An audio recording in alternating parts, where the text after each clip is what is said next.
I think I was very lucky that I grew up in a border town and that the change was gradual from Mexico City to Nogales. I was the chilanga, and people were like, ay, viene la chilanga, because I was from Mexico City and my accent was different in Spanish.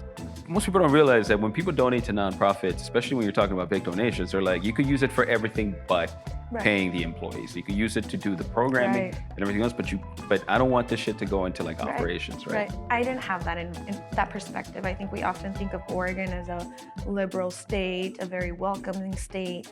So that was my perception. And then I walked in and I was like, okay, but there's nobody like me.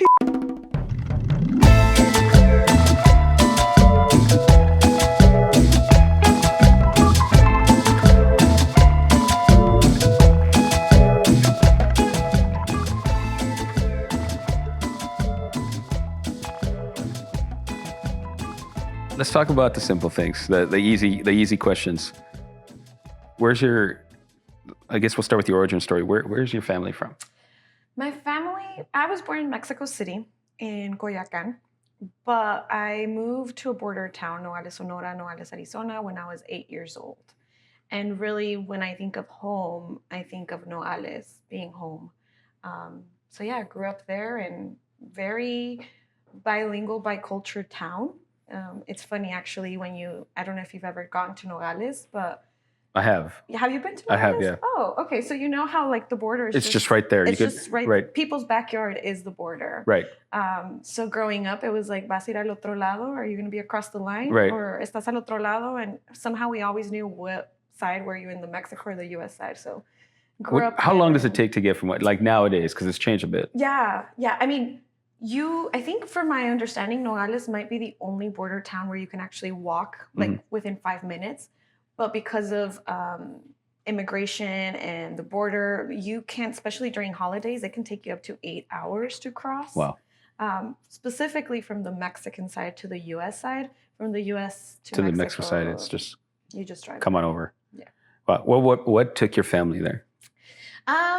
My family originally, my mom's side of the family originally was from northern Mexico and moved to Mexico City when my mom was about 9 years old. They moved to Mexico City, and then due to my grandpa's health, they were like, you can't live in the city anymore. Your lungs are not going to do it. And they moved up, and somehow... Was it opportunity that took them to Mexico City? Yeah, I think originally they went from like Guaymas to Mexico City. My dad's side of the family is from Veracruz and Mexico, and then met there. And Wait, hold on. Your dad's side's from Veracruz. Your mom from Guaymas. From Guaymas. That's like being from Seattle and like Miami. Yeah, and then you meet in Mexico City. Somewhere in the middle, right? And I think that's Mexico City. If you think about it, it's where the jobs are. It's where people went for opportunity, for money, to build a better. I mean, Veracruz and Guaymas, small little towns.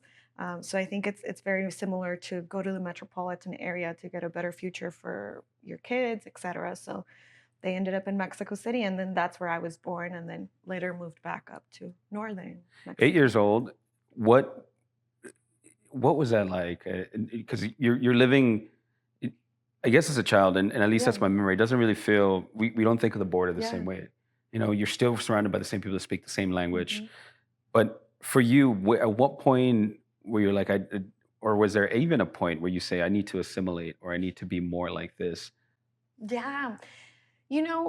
I think I was very lucky that I grew up in a border town and that the change was gradual from Mexico City to Nogales. I was the chilanga, and people were like, ay, viene la chilanga, because I was from Mexico City and my accent was different in Spanish.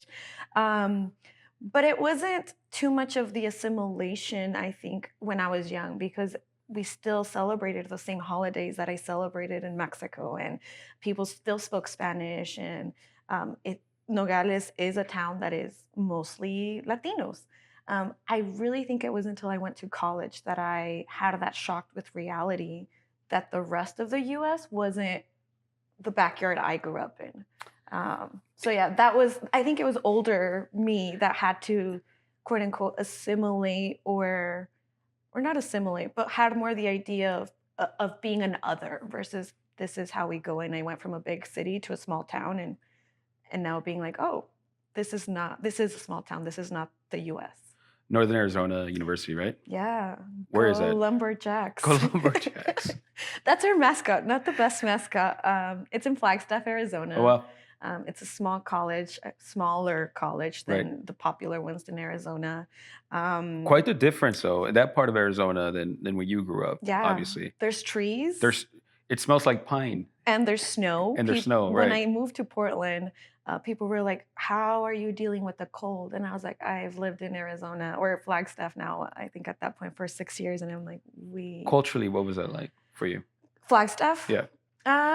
It was quite diverse from my small town of Nogales. And I think it was a lot more of, for me, it really opened my eyes to the rest of the world and opened my eyes to the diversity, not just the race of diversity, but the diversity in thoughts and the diversity in the way people lived life. And that to me was fascinating.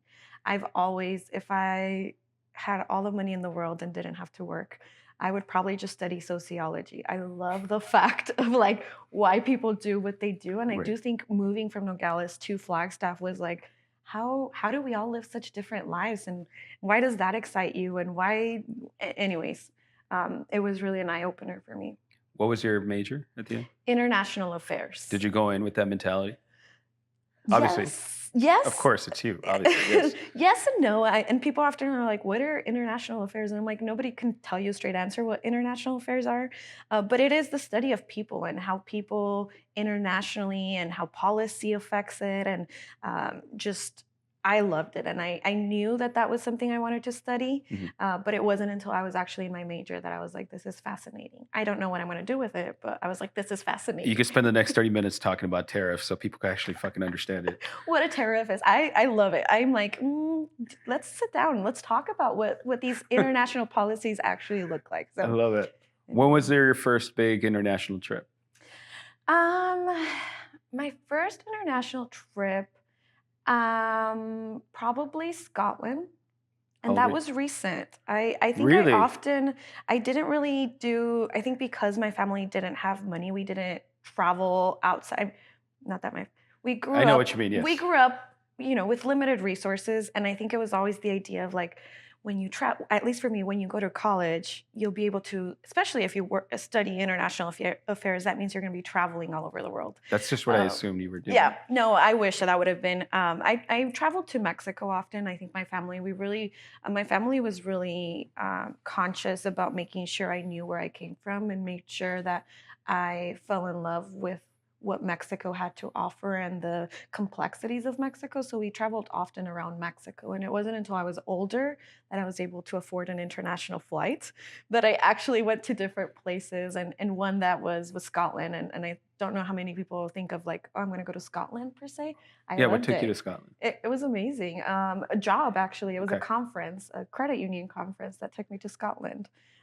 Nice. So would have never thought that my current life and job would have taken me to what younger me thought I was going to be doing, which was just traveling.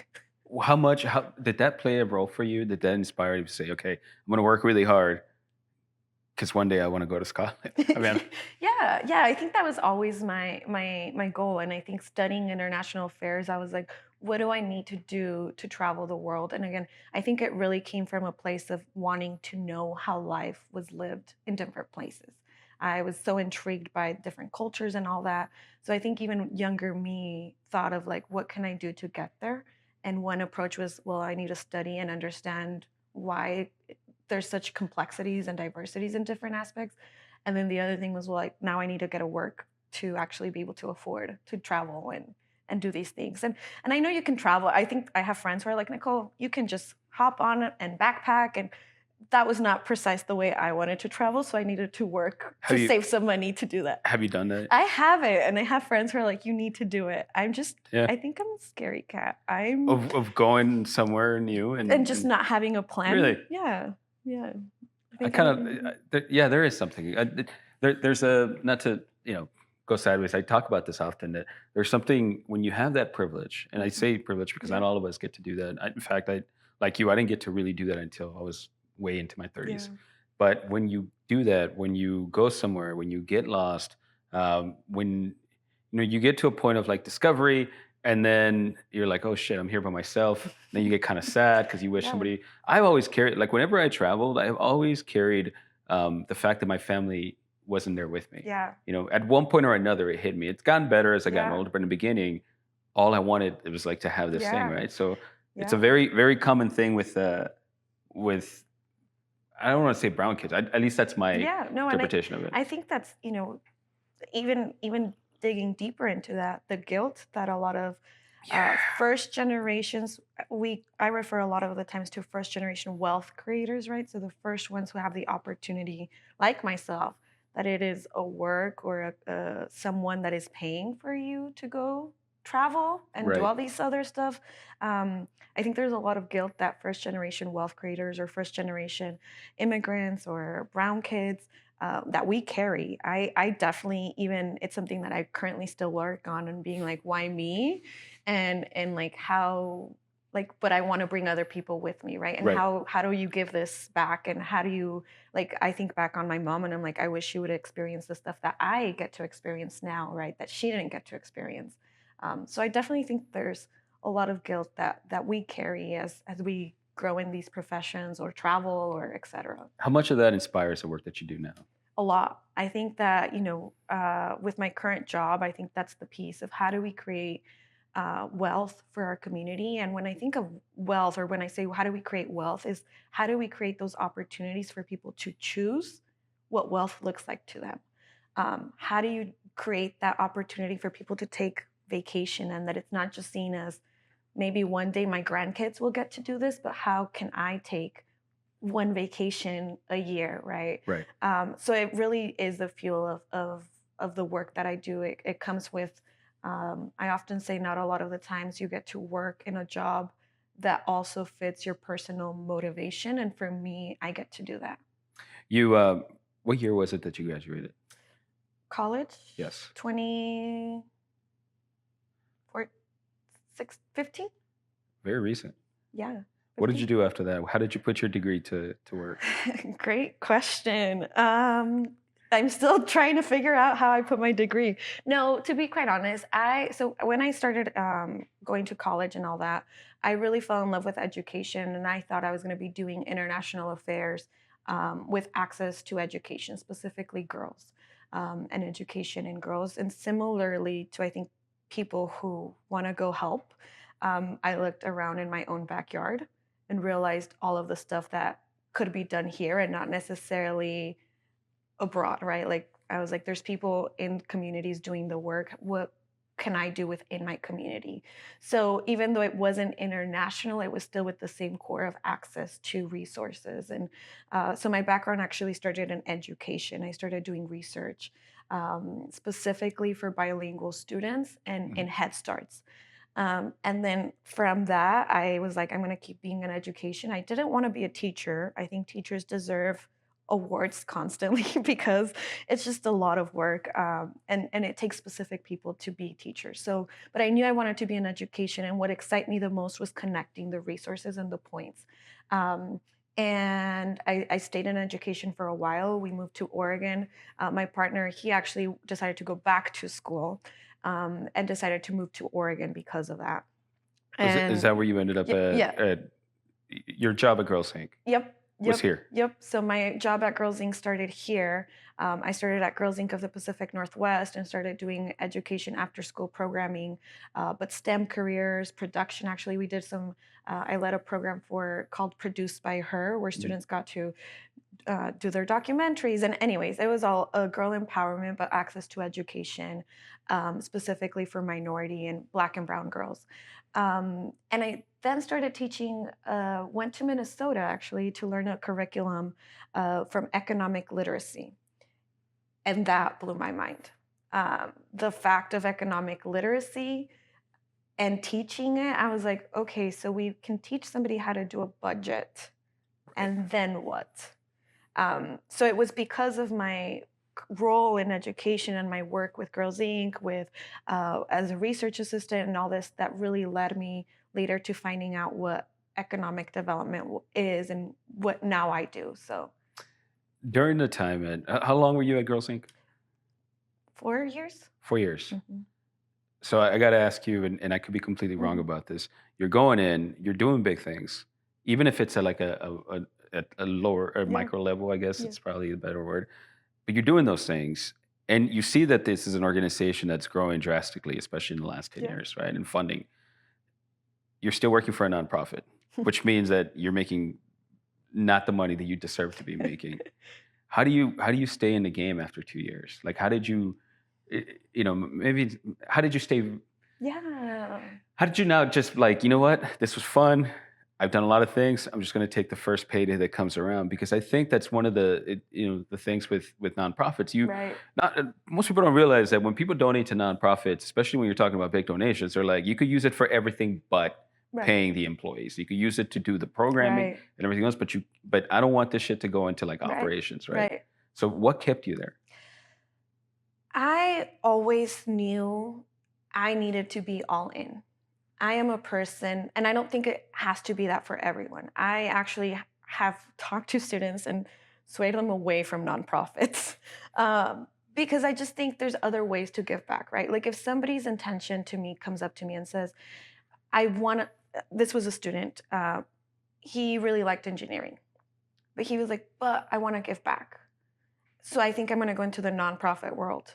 And I was like, no, Don't do it. don't do that, right? I need you to have money to be able to Correct. then support the work that we're doing. Correct. So I think there's two pieces, right? I think there's people who want to go into the nonprofit because you're like the guilt maybe that we feel often, and then other people more like me that I knew that I was not going to be happy clocking in and clocking out. I am a very passionate person. I am a person who fully, good and bad, submerges themselves into whatever I'm doing. And I knew I had to have something, a job that spoke to me more than my paycheck, even though it meant I was not going to be able to have international trips as much as I wanted. But I just knew that that was who I am. And again, I, I need to be in something that I can fully drench myself in. And that's been the nonprofit world, um, but with stuff that means something to me.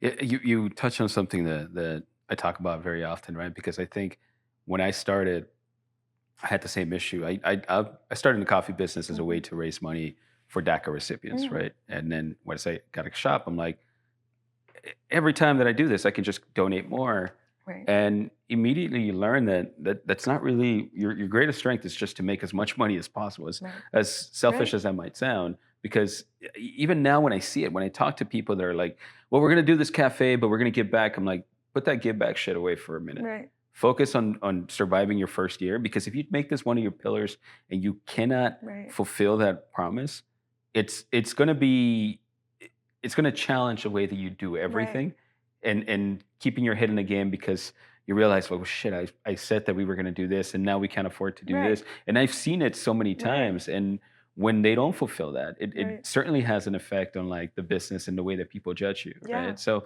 that's interesting that you mentioned it. I think it's Yeah. important. I mean, I think it's so true. And I think again, going back to our Latinidad and our experiences, I think we do care about each other and we are a collective community and we're often trying to brainstorm ways of giving back.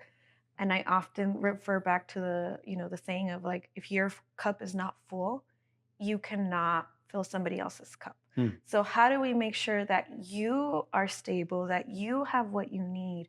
Because I need you to be okay so you can continue supporting the next generation. But you can't do that until you are okay. Um, and I think that again comes with guilt. And I think people often have, and as a nonprofit leader, I will say I will take as many donations as possible anytime. But I do understand of, we can't do it all. And when you're starting, you really need to fill yourself up and your cup, even if you're thinking about your own family, right? I think we're often placed, if I myself am helping every single member in my family and I'm helping everybody else on the top, and you are never going to create something stable for even future you or future family. So it takes a while, and I think it takes a moment to really comprehend that. But I really do believe in that. I think you gotta take care of yourself so you can then take care of the community or support the work of the community. What happened after Girls Inc? Where do you go after that? So I have this big aha moment with economic literacy and teaching economic literacy and realizing there's more to it than what I was currently doing. I bump into a job position at the Hispanic Metropolitan Chamber. I have no clue what a chamber is. I I have no clue, honestly, no clue whatsoever. And that's what's saying my family are entrepreneurs, business owners in Arizona, small business restaurants, and even then I had no clue what a chamber was.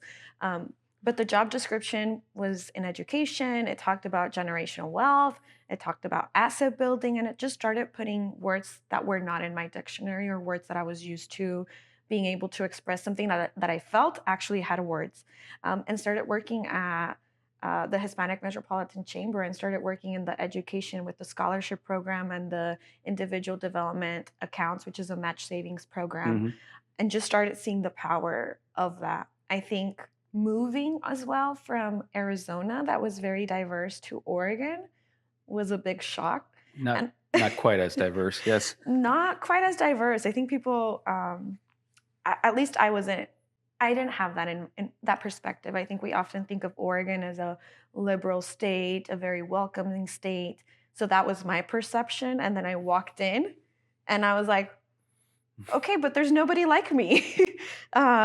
So part of my journey towards the Hispanic Chamber too was a need for community. I didn't have community. I didn't have friends. I moved up here with nobody and no one to, I didn't have any community. And so I was also on a search for community. So ended up working at the Hispanic Chamber both selfishly because I was like, it says Hispanic, that means there might be brown people, and education. And somehow it's led What me to now my job. what year was that? That was, oh my gosh, I am so bad at dates. Clearly, details are not my strength. Probably 2019, I want to Nice. say. 3 years after you joined, Mm. or 2 years. 2022. You that was a very important year, at least Yeah. from my recollection, and the work that you did. Do you know what I'm talking about? What work? What work? 160 million.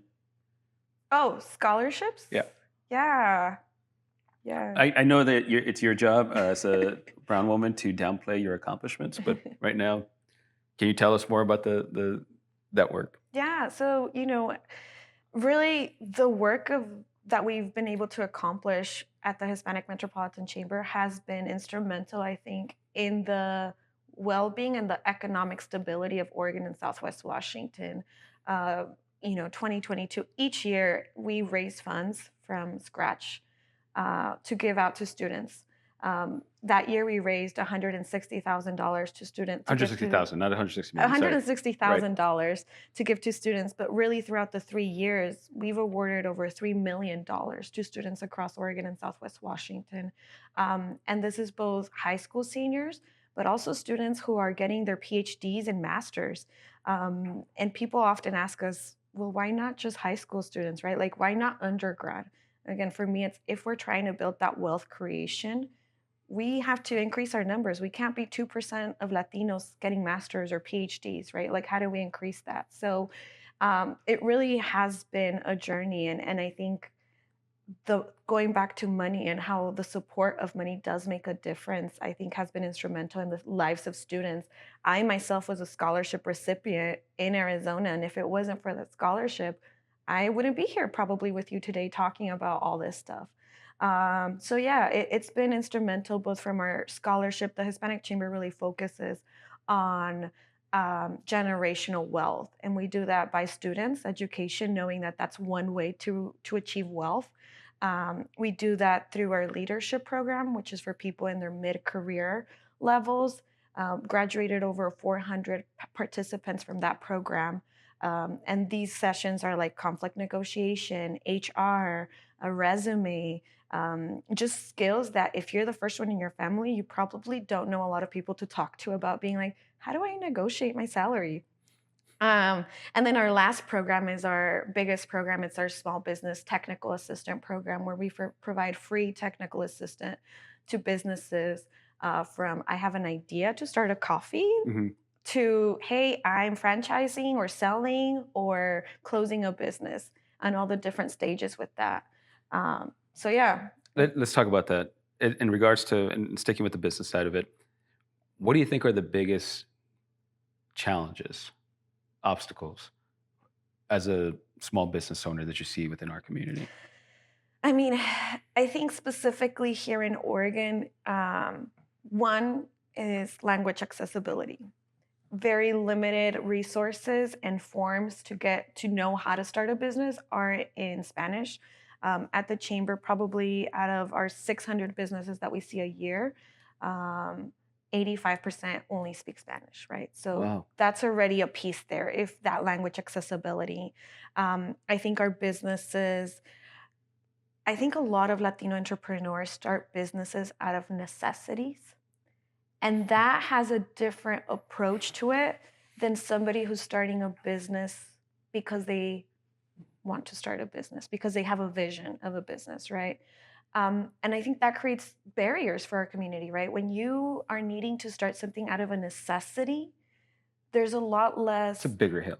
yeah, and there's a lot less planning and a lot less strategic approach to stuff. Right. You got to get it going, and there's mistakes that happen, and I think that's often one of the struggles that our businesses face is they had to start without asking if they're doing it right or permission or and you get going and then you realize, okay, now what? How do you sit back and now you have to plan for future but also clean up or try to see if what you did was the right business for you.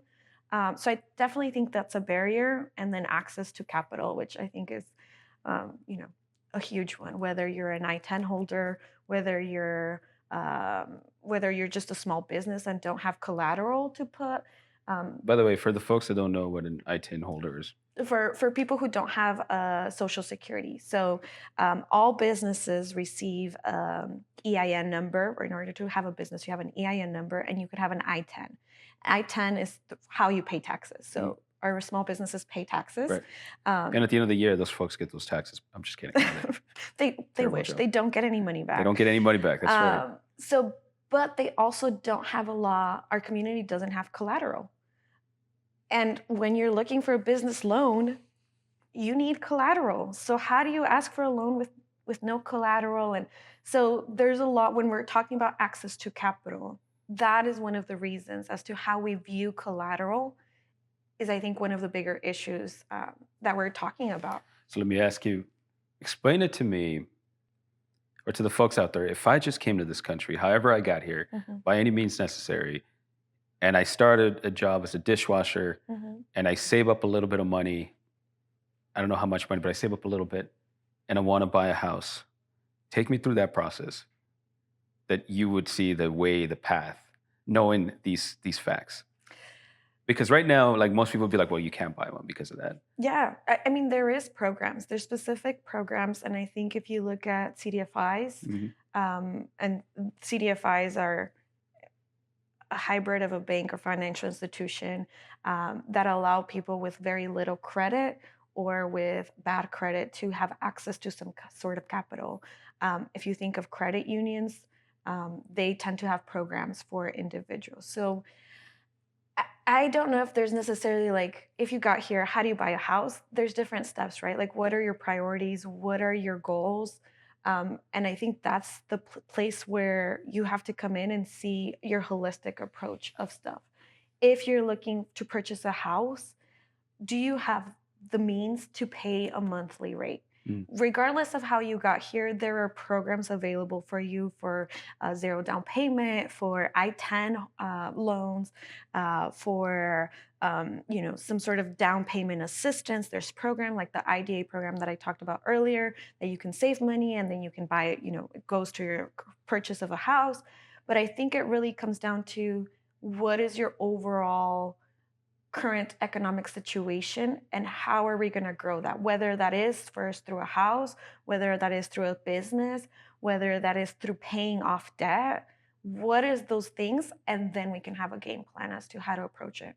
Love that. You 20 was graduating year 2016. So in the last 8 years, you gone from that to where the position that you're in now.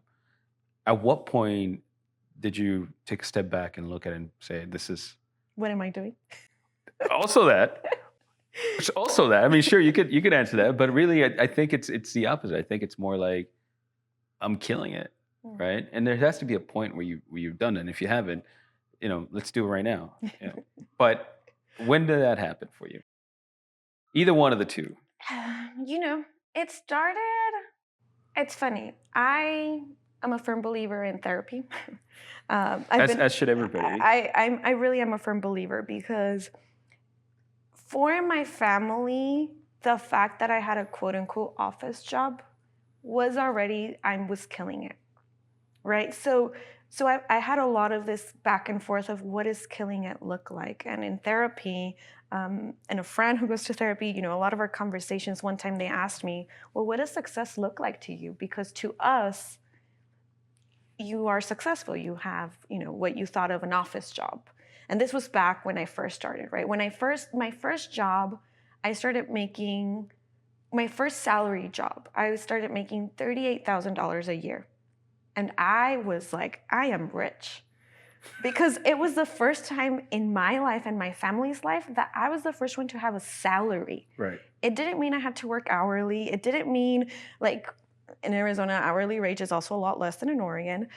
So it wasn't the $10, $8 an hour. I had a salary that to me, that was like mind blowing. And at that moment, I was like, wow, I did it. I'm killing it. Then I realized everybody else was making a lot more money than I was, and that money was not, I could not live off it. So I've had to do a lot of reflection in my life as to what does success look like to me. And it actually hasn't come from the jobs or the titles that I've held. I've really had to sit down and say, what does success look like to me? And for me, success has been slow mornings. That has been something that the moment I was able to manage my own calendars and say, I'm not going to schedule a meeting at 8 a.m. because I hate 8 a.m. meetings, the power that I was able to say that to me was like, wow, I made something out of a moment that I never thought I would be in. Right. That I got to make my own schedule was so powerful to me. So yeah, I don't know if there was like, this is the job. I mean, obviously when you're Latina, when you're young and you become an executive director, I think there's an instant like, oh my gosh, that's a big deal. Like, that's cool. But it was more, it had gone deeper for me as to when I felt like that aha moment or that, wow, I'm kind of cool. I made it. We're about 3 weeks into the election results, right? And I'm not gonna, you don't have to state your political affiliation or anything, but in the role that you're in, I'm just gonna assume, because you are, in my opinion, a pillar to this community, people are coming to you with like, what's next? So give us a little bit of hope of what's next, at least on your side of things. Yeah, I mean, I think it's the fear is real. I think within the work that we do, we've gotten constant calls of families who are worried, of people who are looking for resources to try and understand what is real, what's not real, what's misinformation, what's not. I really do believe that fear is the number one, like the evil of all is fear.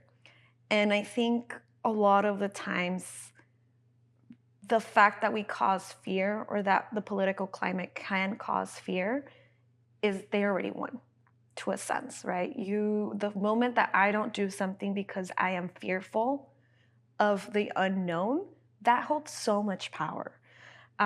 So what I've told community is we cannot let fear be the thing that defines us.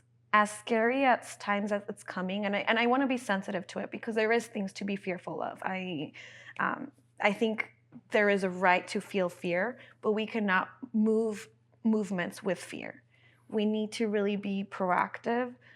We need to engage in conversations, and we need to come up with a game plan. I think Latinos in general, not just in Oregon, in a national level, we have struggled with movement, with our Latino movement, and just coalition of Latinidad in multiple issues. And I think this is a time for our community to step up and have us move all in synchronized momentum towards something bigger. And then we can debate as much as we want in our offices, and we can debate in conversations, but we are moving the needle together in these larger issues. So I'm a firm believer that we cannot move in fear, and we need to know the reality and what are your rights, what is the stuff that can actually happen, and then how do we strategize for that. You are, and again, you're not touching politics. You don't like touching politics, at least in our conversations, to an extent. But at what point do you say, okay, I've done this, I've built these communities, I have these connections in place, and I have a voice of my own. When are you going to run for office? And if so, what's going to be the main message of your platform? I don't think I will ever run for office. We're going to scratch that. Please continue. So what is the message of the platform? I think there's, and I'll tell you why I'm not the right person for office. I think we have some amazing current people who really thrive in the political scene. I'm too impatient. I like messiness. I'm not a very protocol person, and government often has protocols, and we need to do step 1 and we need to step 2. That is not me, and I rather be pulling resources together and putting the right people who can be detail oriented and have patience and know how to do stuff. I'm too impatient. I love it. I just can't. I don't see myself in that, but I see the power in representation, and I see the power in our Latino civic engagement, and I'm all for supporting that movement and supporting whoever we need to support to get the right people in office to have these larger conversations. I am fascinated by the people that can do that, because I spending time the last 2 years just trying to understand that world, and just be like, hey, here's a problem, and here's the solutions to how I think we should fix it based on other things. So therefore, if we vote on this and get some money, we can fix it tomorrow. And there's such a process to do all that. Yeah. And I mean, I don't know how they do it. Props to them, but it's a whole different topic. If you can run any organization right now, which one would it be? Anywhere. It's going to sound cliche, but I really love my job currently. That is so fucking cliche. Come on, give us something. I really do believe in the local empowerment. I really, again, I'm not trying to be like, I love my job. At the end of the day, it's a job. But I really do believe in the work that I'm currently doing. I really do believe in the power that local community can have on national levels. So I don't know. People often ask me, "What's next? Where would be the next thing?" And I don't know. Maybe I'll open a coffee shop, a late coffee shop, because I can't clearly 8 a.m. So let me talk to you about nonprofits and why you shouldn't open one. No, 2 more questions. This one. You walked into this. You made your place, and are in this organization that you are in now, that's been in Oregon for a long time. It has a history. It was led by a powerful leader, and in my opinion, one of the most influential voices in this town. How do you build your own persona, and how do you leave your own legacy? Because I just assume, and I could be completely wrong about this, that at every turn, you have this old school of what Portland used to be. Right. And I could be completely wrong on this, so I'm trying to say it in the safest way possible. You have big institutions that are big donors or big members of the Hispanic Chamber here. How do you bring that new energy, and how do you establish yourself and say, hey, I know that was that, but this is me, and this is how I think the next 20 years of this look? I think there's 2 pieces to that, or two response. One, I think I really believe in relationships. I believe that it doesn't matter how fancy or not fancy you are. When there's a relationship with an individual, with an organization, you can have conversations. You can have conversations, tough conversations. You can have conversations of like, hey, this is not working anymore. Hey, we need to move this way. We need to do stuff like that. So I think part of it is building those relationships with existing partners and new partners. I think there is momentum as well in the sense that the Latino community in Oregon and Southwest Washington, the fastest growing community, they're young. I think the average age right now is 20 years old, right? So I don't think necessarily it's Nicole's way. I think it's what the community is asking for organizations to be now, right? Not even specific to our organization, just in general. I think the questions people are asking, I think what people's needs are different than they were 30 years ago. And I think that's the only way you can run an organization, if you're able to shift and be resilient to the new changes of it. I think for me as holding, like, how do you build the trust, right? How do I build trust of people to say, I think Nicole knows what she's doing, or she's got something going on here with this organization. I think it comes from relationships and trust. I think there is a trust building of, look at what we can do. I think often as Latinas, we have to prove it before we get the trust. And I think that's been my work. I've had to prove that I can do stuff, and that stuff that I'm suggesting, and not just me, that I'm suggesting, that my team is suggesting, that community is suggesting, is a movement. But also to the sense, I want to make sure that people think of the Hispanic Chamber as an organization and as bigger than even me. If I leave in 5, 10, 20 years from now, that the organization has its own values and people can see it separate from who I am, even if we're embedded and it's intertwined. But I do think there has to be a bigger connection, that it's not just a connection with Nicole, but you are having a connection with the organization, and you feel that you want to support the organization, not just because I'm nice. One last thing. Let's go back to 2016. You graduate. Mm-hmm. You got all this hope and energy. What advice do you give that version of you, your younger self, knowing the things that you know now about the next 8 years of your life? You know, as much as I said that I'm impatient, I would tell my younger self to be patient. I really do wish I would have been easier on myself. I think I'm a very strong-headed person, and very, like, if I have a goal or if I have something, I'm like, how do we get there and what do we do? Again, my impatientness. So I would have definitely tell myself to be patient. But I would also tell myself that the hard work that she's doing will pay off. I think a lot of the times we think we're just doing work and it's not gonna pay off. And I think it's paid off for me in the relationships I've been able to build, and the trust and the experience. Even the smallest things that I didn't think that were gonna have an impact in my life have had an impact. So I would say be patient, but continue working hard. That's it. Cool.